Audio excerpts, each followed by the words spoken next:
জেলা থেকে এসেছি। সেই জেলার কৃতি সন্তান মালেক উকিল শেখ শহীদ প্রেসিডেন্ট জিয়া রহমানের কাছে আবেদন করলেন আমাকে আওয়ামী লীগ করার অনুমতি দেন, আমি বাংলাদেশে আওয়ামী লীগ নামে একটি রাজনৈতিক দলকে আবার পুনঃপ্রতিষ্ঠিত করতে চাই। কিন্তু আমরা ঝগড়া করতে চাই না, মানি না।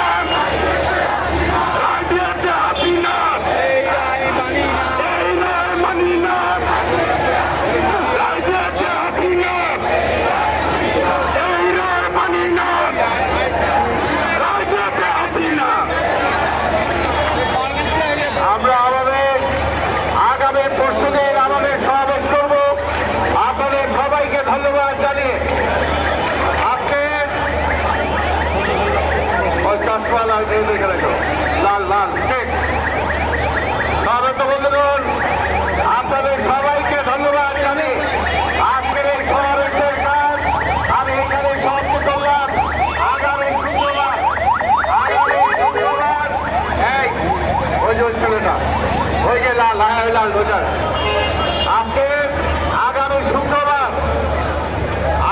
শুক্রবার বেলা 2টায় জাপান থেকে দক্ষিণ কোরিয়া থেকে সমস্ত গণতান্ত্রিক রাষ্ট্র আজকে বলছেন বাংলাদেশে একটি অবৈধ সরকার তাদের অন্ধকারের ব্যালট দখল করে ক্ষমতায় বসে আছে, এটা বৈধ সরকার নয়।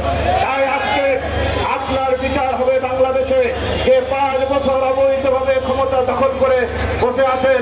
আপনি যে গণভবনে বসবাস করছেন অবৈধভাবে, এই গণভবনের ভাড়াও আপনাকে দিতে হবে ইনশাআল্লাহ। তাই আমরা বলতে চাই শেখ হাসিনা আপনাদের এই মন্ত্রীদেরকে যত বেতন ভাতা নিয়েছেন এই সকল বেতন ভাতা আপনাদের পরিশোধ করতে হবে। আমি একটি কথাই বলে শেষ করতে চাই, আপনার যে রায় এই ফরমাইশি রায় বাংলাদেশের মানুষ মানে না। এই 2023 সালে আমাদের প্রিয় নেতা তারেক রহমান এবং জোয়াদের রহমান বাংলাদেশে আসবে, আপনার বিচার বাংলাদেশে হবে শেখ হাসিনা। এই জন্য আপনি প্রস্তুত থাকেন। এই বলে আমি আমার বক্তব্য এখানে শেষ করছি। আপনারা আমাদের প্রিয় নেতা জনাব বাবু ঈশ্বরচন্দ্র রায় আমানুল্লাহ আমানের কি অবস্থা হয়েছে আপনারা দেখেছেন। তাই আমি সব বলতে চাই না, আমাদের অনেক সিনিয়র নেতারা বলেছেন।